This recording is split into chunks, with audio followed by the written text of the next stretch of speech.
What's up, Trekkies? I'm the Trek Lad, and this is my review of Star Trek Discovery's 5th season episode, Face the Strange. In this, the 4th episode of the show's 5th and final season, the Discovery's quest to locate the progenitor's technology is delayed when an act of sabotage throws the ship out of time, with Burnham, Rayner and Stamets the only crew members aware of the situation, as well as the dire consequences of losing the race to Marlon Locke. The three must navigate through the ship's past to restore themselves to the present to save the future of the galaxy. A quick heads up, this review will probably contain spoilers, so if you've not yet seen this episode, this might not be the video for you. If you're just looking for my overall thoughts, you can skip to the timestamp shown here on screen. Let's warp into this. The episode opens with a quick reminder that Marlon and Locke are still in the hunt for the progenitor tech. The two have been limited to short appearances following their introduction in episode 1. The scene is fine. It's your run-of-the-mill baddies doing a trade-off with a double-cross twist cliche that you'll find in just about any crime film or TV show. It's nothing special, but as an act of reminding us these two exist, it does the job,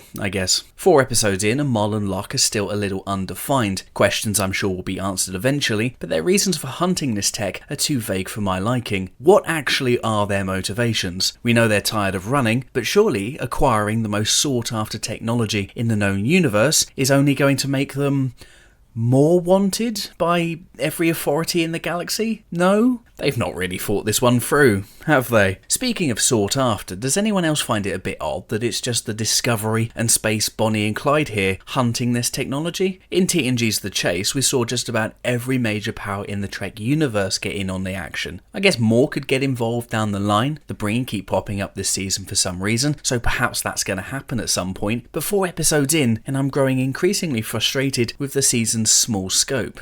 The rest of this episode takes place on Discovery, where Rayner continues to struggle to adapt to life with his new crew. Tensions with Burnham over their differences in command styles threatens to bubble over, but takes a back seat, however, when the thing that Mole stealthily placed on Adira's arm at the end of the last episode turns out to be some sort of bug thing that throws the ship out of time, with only the captain, the first officer, and a post-tardigrade DNA Stamets aware of their dire situation. A few small issues and Discovery's usual sledgehammer storytelling aside, this was a lot of fun. The concept is very similar to Voyager's 7th season episode Shattered, an episode that featured Chakotay attempting to repair a rift that had caused the ship to split into several different time zones. Shattered always felt to me like a show that was doing a bit of a victory lap filled with all of its greatest hits, while also showing how far its characters had come since its premiere episode. Face the Strange feels very similar. Here we get callbacks to major events spread over the course of the show's previous 4 seasons, with Burnham's arrival on Discovery in the first season, the conflict with Control in season 2, and travel to the 32nd century and battle with Asira and the Emerald Chain in season 3. Like Shattered and its use of the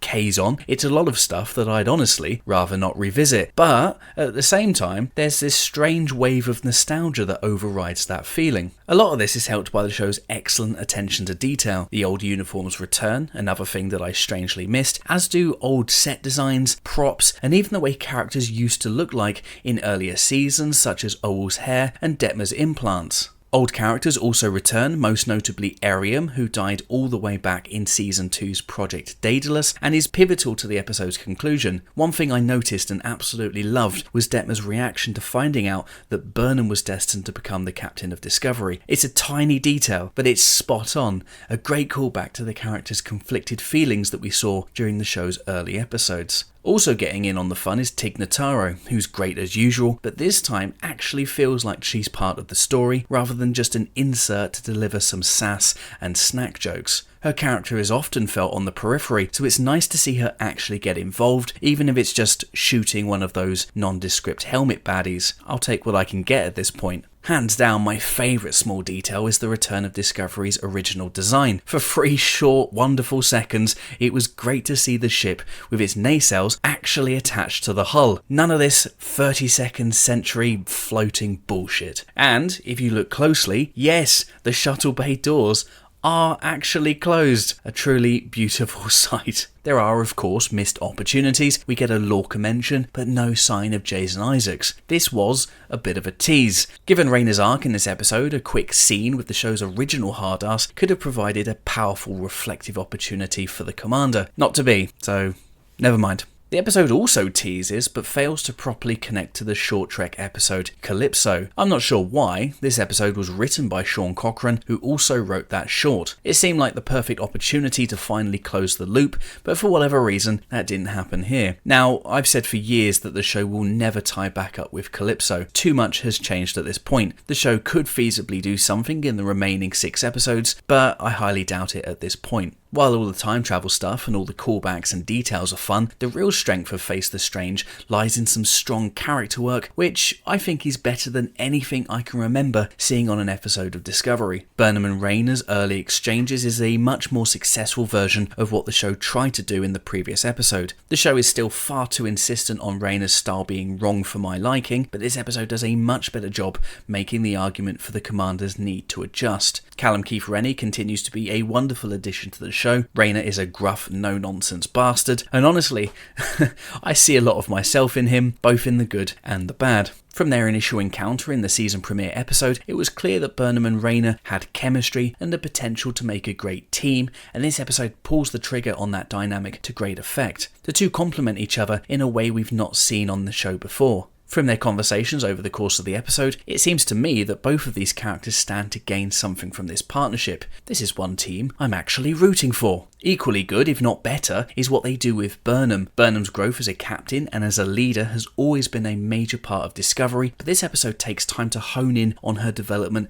as a person when, in the episode's standout moment, she comes face to face with her Season 1 self. Sonequa Martin Green's dual performance is great at highlighting Burnham's evolution, from mutineer with an ends justify the means desperation to atone, to a far more balanced and measured leader that now sits in the captain's chair. The episode does a great job showing just how far this character has come since her introduction 7 years ago. The episode also finds time for Anthony Rapp Stamets, another of Discovery's supporting characters who has been sorely underutilised for what feels like years now. Stamets gets plenty of time to shine, my favourite moments being his team up with fellow grump Rayner, as well as a few jokes about mushrooms that feel refreshingly light and pretty aware of how silly the show has been over the years. I like that. Now, while all this is good, there are still some things that hold the episode back from being truly great. There are some small moments where the editing feels off, particularly with Burnham's lines during the initial ready room scene, which feel like noticeably different takes that have been poorly spliced together. The Burnham versus Burnham fight scene, while a fun revisit of a classic Trek trope,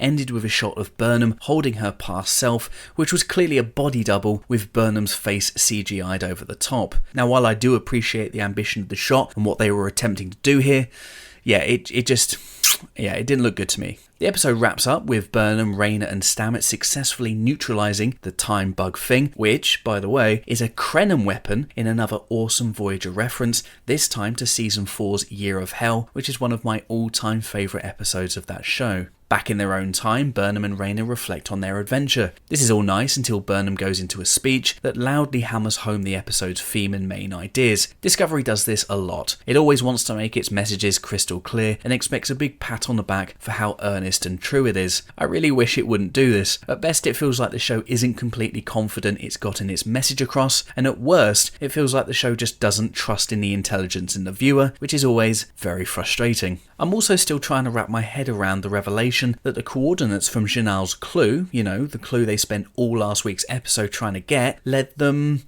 nowhere?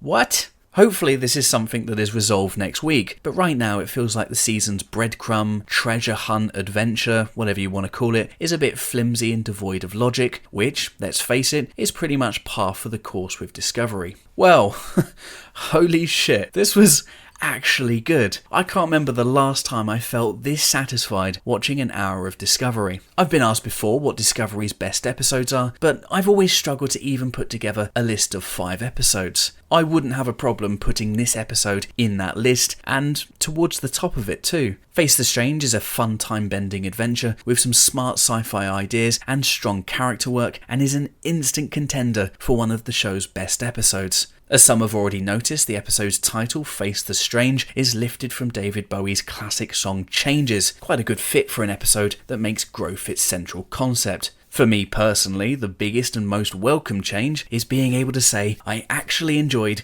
an episode of Discovery. It's a nice feeling, and for that reason, I'm giving Face the Strange a very strong 7 out of 10. But what did you think of this episode? Let me know in the comments below, and don't forget to like this video and subscribe to the channel for more videos like this coming soon. Until next time, I'm the Trek Lad. Live long and prosper.